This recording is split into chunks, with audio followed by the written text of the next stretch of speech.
नमस्कार दोस्तों, जय स्पिरिचुअल वर्ल्ड में आपका स्वागत है। हम आज आप लोग के बीच में लाए हैं छठ व्रत की महिमा। छठ व्रत क्यों किया जाता है, छठ व्रत से क्या लाभ है, छठ व्रत को सर्वप्रथम किसने किया, छठ व्रत में क्या क्या परहेज है,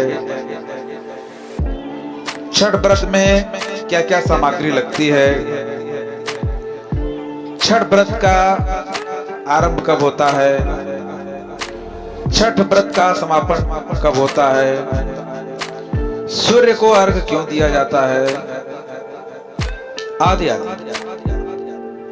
तो सर्वप्रथम दोस्तों,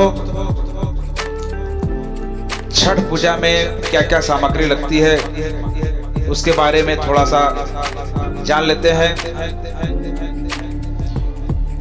तो व्रत सामग्री है कपूर, चांदी के सिक्के, रुई, दीपक, ऋतुफल, घी, गंगा जल, गणेश जी की मूर्ति, सूर्य भगवान की मूर्ति और लकड़ी की टोकरी जिसको डाला भी कहा जाता है, लकड़ी का बड़ा सूप, धूप, अगरबत्ती, खजूर, रोली, माचिस, पान के पत्ते, सुपारी, पंचामृत, पूजा की थाली, लाल कपड़ा, अक्षत जो टूटे हुए ना हो, चंदन, सफेद फूल, अनाज और मौसमी सब्जियां, सूखा नारियल, मिश्री, चीनी, गन्ना, तांबे का कलश, तांबे की कटोरी, जनेऊ, मिट्टी के हाथी, केसर, दूध, सरसों का तेल, गुलाब जल, सफेद तथा काले तिल, जौ, चने की दाल, चना, सीताफल, लौकी, कमल के फूल तथा कमल के बीज। श्री सूर्य षष्ठी का महात्म्य। भगवान सूर्य जिन्हें आदित्य भी कहा जाता है, वास्तव में भगवान सूर्य ही एकमात्र ऐसे प्रत्यक्ष देवता है जिनकी रोशनी से प्रकृति में जीवन चक्र चलता है। इनकी किरणों से ही धरती में प्राण का संचार होता है और फल, फूल, अनाज, अंड और शुक्र का निर्माण होता है। यही वर्षा का आकर्षण करते हैं और ऋतु चक्र को चलाते हैं। भगवान सूर्य की इस अपार कृपा के लिए श्रद्धा पूर्वक समर्पण और पूजा उनके प्रति कृतज्ञता को दर्शाता है। सूर्य षष्ठी या छठ व्रत इन्हीं आदित्य सूर्य भगवान को समर्पित है। इस महापर्व में सूर्य नारायण के साथ देवी षष्ठी की पूजा भी होती है। दोनों ही दृष्टि से इस पर्व की अलग अलग कथा एवं महात्म्य है। आइए सर्वप्रथम रवि षष्ठी छठ की व्रत विधि देखते हैं। इस त्योहार को बिहार, झारखंड, उत्तर प्रदेश एवं भारत के पड़ोसी देश नेपाल में हर्षोल्लास एवं नियम निष्ठा के साथ मनाया जाता है। इस त्योहार की यहाँ बड़ी मान्यता है। इस महापर्व में देवी षष्ठी माता एवं भगवान सूर्य को प्रसन्न करने के लिए स्त्री और पुरुष दोनों ही व्रत रखते हैं। व्रत 4 दिनों का होता है। पहले दिन यानी चतुर्थी को आत्म शुद्धि हेतु व्रत करने वाले केवल अरवा खाते हैं यानी शुद्ध आहार लेते हैं।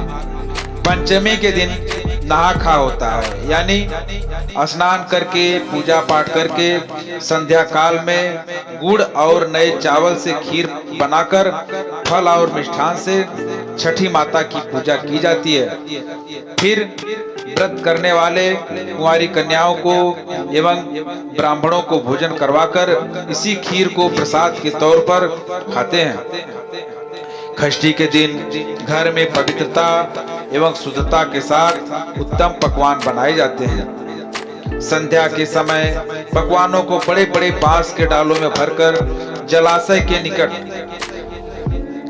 यानी नदी, तालाब, सरोवर के पास ले जाया जाता है। इन जलाशयों में ईख का घर बनाकर उन पर दीपक जलाया जाता है। व्रत करने वाले जल में स्नान कर इन डालों को उठाकर डूबते सूर्य एवं षष्ठी माता को अर्घ्य देते हैं। सूर्यास्त के पश्चात लोग अपने अपने घर वापस आ जाते हैं और रात भर जागरण किया जाता है। सप्तमी के दिन सुबह ब्रह्म मुहूर्त में पुनः संध्या काल की ही तरह डालों में पकवान, नारियल, केला, मिठाई भरकर नदी तट पर लोग जमा होते हैं।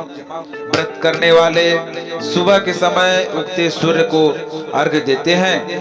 अंकुरित चना हाथ में लेकर षष्ठी व्रत की कथा कही और सुनी जाती है। कथा के बाद प्रसाद वितरण किया जाता है और फिर अपने अपने घर लौट आते हैं।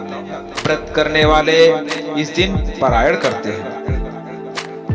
इस पर्व के विषय में मान्यता है कि जो भी षष्ठी माता और सूर्य देव से इस दिन मांगता है उसकी वह मुराद जरूर पूरी होती है। इस अवसर पर मुराद पूरी होने पर बहुत से लोग सूर्य देव को दंडवत प्रणाम करते हैं। सूर्य को दंडवत प्रणाम करने का व्रत बहुत ही कठिन होता है। लोग अपने घर में कुल देवी या देवता को प्रणाम कर नदी तट तक दंडवत होते हुए जाते हैं।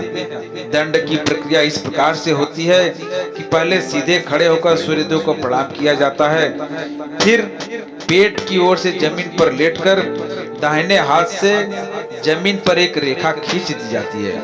यह प्रक्रिया नदी तट तक पहुंचने तक बार बार दोहराई जाती है।